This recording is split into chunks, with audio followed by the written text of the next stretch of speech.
En este momento vamos a resolver dos ejemplos de aplicación. Uno muy sencillo donde la distancia es casi evidente y otro en el que sí ya hay que buscarla a través de un procedimiento. Recordemos la interacción entre las partículas cargadas, es decir, la fuerza que hay entre dos o más partículas se calcula con esta expresión de relación entre variables como la constante electrostática, cuyo valor es de 9 por 10 a la 9,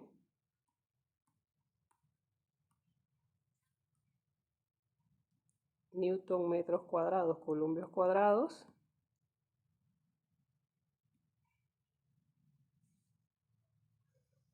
el producto de las cargas, ambas tienen que estar en coulombs, el cuadrado de la distancia que separa las cargas y que esa acción va a viajar en la dirección de movimiento de la carga sobre la cual nosotros estamos midiendo la interacción. Es decir, puede haber 2 cargas, 3 cargas, 20 cargas, pero yo tengo que saber sobre cuál yo voy a estar buscando el efecto final, que va a ser toda esa distribución de resto de cargas.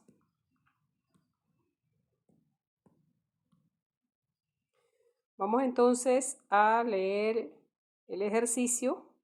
Calcule las fuerzas sobre un ion carburo que se considera en el centro de un plano cartesiano debido a la interacción con un ion sodio ubicado en 0,3 milímetros y un ion fluoruro 1- ubicado en -4 milímetros. Eso es lo que vamos a estar resolviendo y propongo una serie de 10 pasos. Bueno, a veces pueden ser más, a veces pueden ser menos, dependiendo de cuánta sea su habilidad trabajando con eso, pero como es la primera clase, vamos a asumir que no recuerdan casi nada y vamos a trabajar los 10 pasos uno a uno. Lo primero que hay que hacer es un diagrama del cuerpo libre, que no es más que un diagrama de fuerzas en donde usted simplemente tiene que poner un vector que debe señalar hacia dónde se movería la carga en la que estamos calculando. Si se fijan, aquí en el problema nosotros teníamos que queremos sobre el ion carburo. Luego, si nosotros queremos sobre el ion carburo, tenemos que poner en este vector del diagrama de cuerpo libre hacia dónde se movería el ion carburo. Como el ion carburo es negativo y arriba de él hay un ion positivo, entonces él tendería a moverse hacia arriba. Si me hubiesen hecho la pregunta de que calculara yo la fuerza sobre el sodio, pues entonces el sodio, como el carburo es negativo, iría hacia abajo. Pero en este caso lo importante es que estamos trabajando sobre el carburo y de igual manera entonces, como nos dijeron que era una fuerza debida a la interacción con el sodio y con el fluoruro, también tenemos que hacer el diagrama con el fluoruro. En este caso el carburo no iría hacia el fluoruro porque como son del mismo signo de carga, habría una repulsión, entonces por eso uno lo señala en dirección contraria.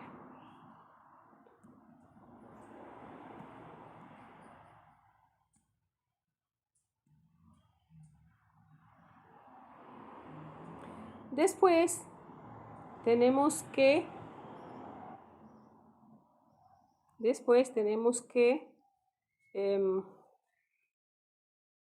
primero agarrar todas las magnitudes que nos hayan dado los datos y convertirlas a sistema internacional para que no se nos olvide a la hora que las vayamos necesitando, que tenemos que trabajarla en unidad del sistema internacional.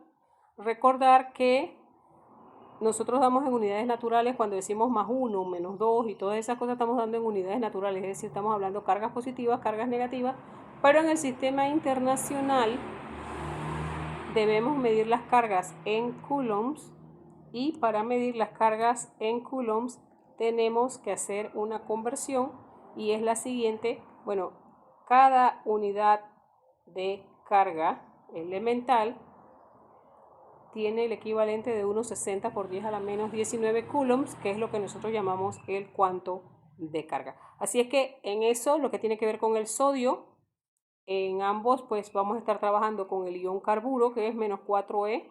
Ya veríamos que esto nos da -6,40 por 10 a la menos 19. Este es 1E, el que es el del sodio, sería 1,60 por 10 a la menos 19. Con respecto al fluoruro es menos 1 por E, que sería menos 1,60 por 10 a la menos 19 coulombs. En cuanto a las posiciones, la posición en la que se encuentra el sodio, nos dijeron 0,3, pero nos las dieron en milímetros. Recordar que milímetro es 10 a la menos 3. Lo mismo va a pasar con la del fluoruro, pero eso deberíamos haberlo anotado del lado de acá. Esto es simplemente como para tener ya ahora todos los datos a mano cuando los vayamos necesitando. En el siguiente paso,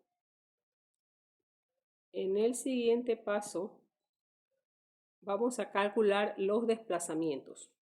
Por llevar un orden sistemático para que las situaciones no nos afecten después, vamos a siempre asumir que el carburo se mueve hasta la otra carga. Porque cuando yo quiero calcular el desplazamiento es la variación de posición. Eso sería una posición final menos la posición inicial. Entonces, para usar las posiciones que nos dan desde un principio, vamos a medirlo así. Vamos a restar cambiándole el signo única y exclusivamente al carburo, en este caso porque yo voy a asumir que el que se mueve es el carburo hasta la otra carga, ¿verdad? Y yo sé que eso no va a ser siempre así, porque por ejemplo, en el primer caso que yo tengo el carburo, sí efectivamente va a moverse hacia el sodio porque hay una atracción, pero con el fluoruro no va a ocurrir que el carburo se mueva hacia el fluoruro, eso no va a pasar. Sin embargo, matemáticamente en este momento, para que nos sirva el mismo procedimiento de cambiarle solamente los signos al carburo, entonces por eso lo dejamos así en este paso, en este segundo paso. Entonces yo tenía allí, por ejemplo, que es posición final menos posición inicial, pero como la posición inicial es 0, 0, entonces la posición de cada una de las cargas va a corresponder de una vez al desplazamiento, porque el movimiento sería del 0, 0 hasta esa posición, que sería exactamente ese desplazamiento. Cuando uno resta 0, la cantidad queda exactamente igual. Bueno, en este caso el desplazamiento sería 3 hacia arriba, porque nosotros teníamos que, yo asumo que el carburo está aquí en el centro y entonces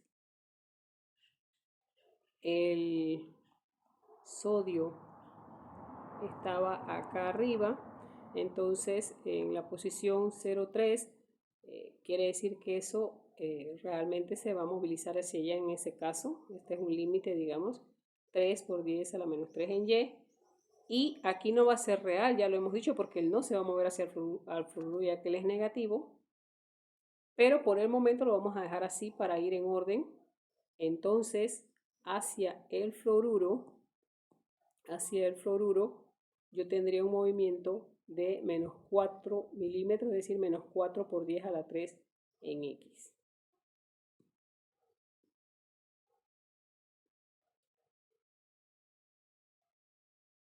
Una vez que ya yo calculé el desplazamiento, pues la distancia entre las cargas sería la primera componente polar del desplazamiento. Pero como el ángulo va a ser 0 porque están realmente en línea con los ejes coordenados y nosotros solamente queremos cuánto mide, cuando yo tengo desplazamientos, pues la distancia es el módulo, vamos a ponerlo aquí, no aparece, es el módulo o intensidad de la dirección. En este caso,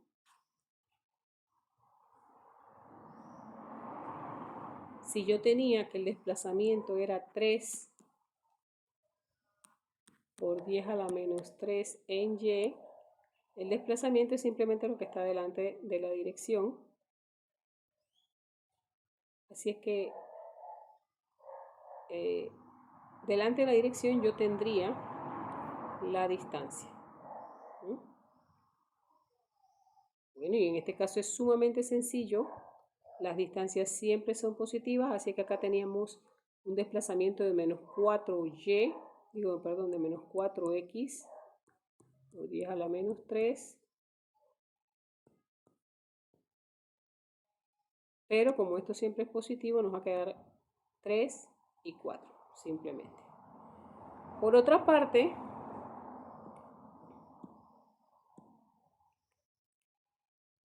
viene la relación con el desplazamiento unitario.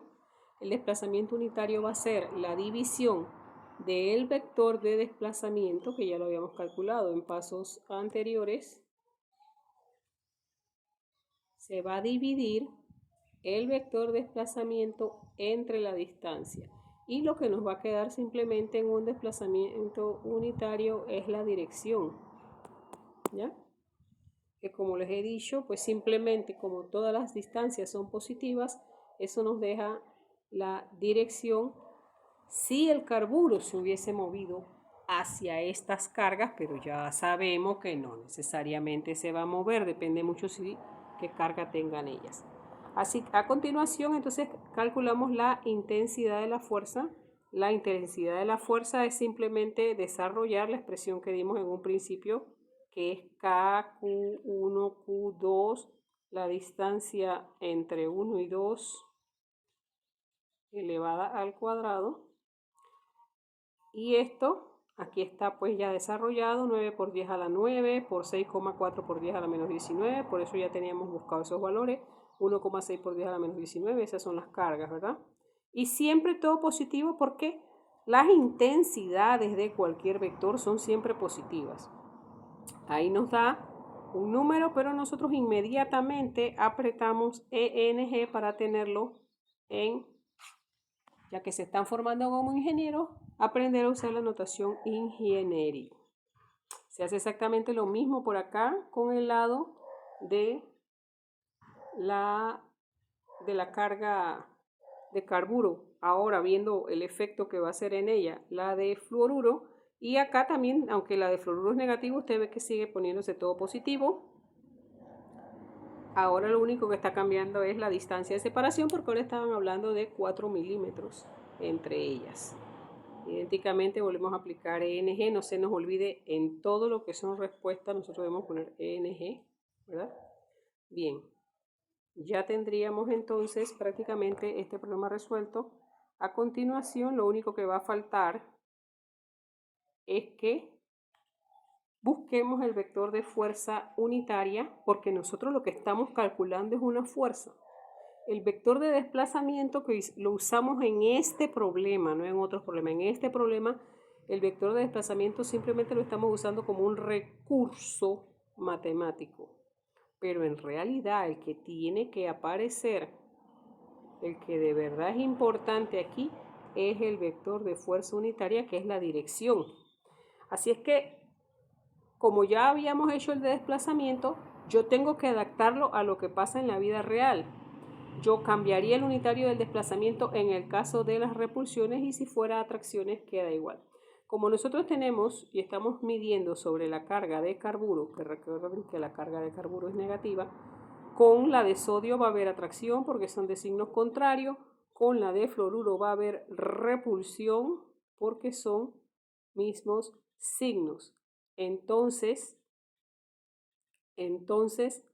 eso hace que donde haya atracción quede el más y que ya habíamos calculado en el desplazamiento, pero nosotros habíamos calculado en el desplazamiento con fluoruro 1 negativo, y ahora para obedecer a la verdad tenemos que cambiarle el signo.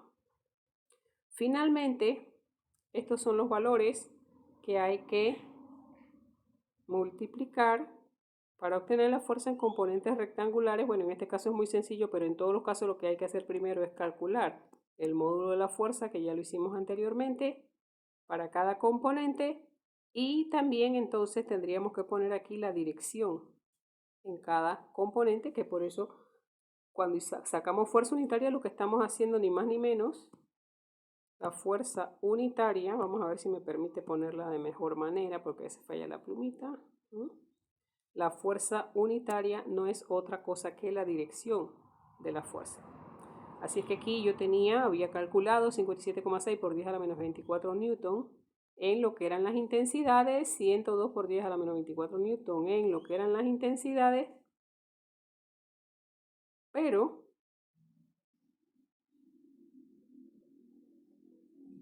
fíjese aquí, le adjunto la dirección X y acá la dirección Y.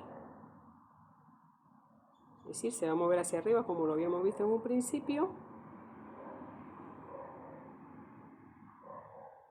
debido a, perdón, esta está en Y, perdón, esta primera está en Y y esta segunda está en X.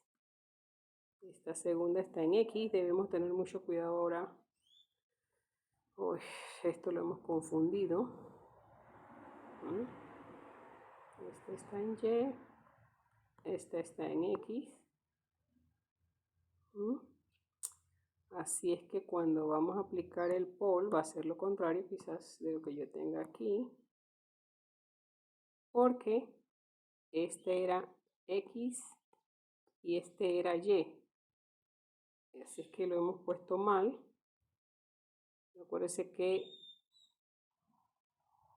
el fluoruro dato de izquierda y el sodio dato hacia arriba. Así es que el ángulo, esto sí va a dar igual cuando hagan el pola, pero háganlo bien ustedes. Esto acá probablemente va a dar 90 menos 60,5, o sea que va a dar 29,5 grados.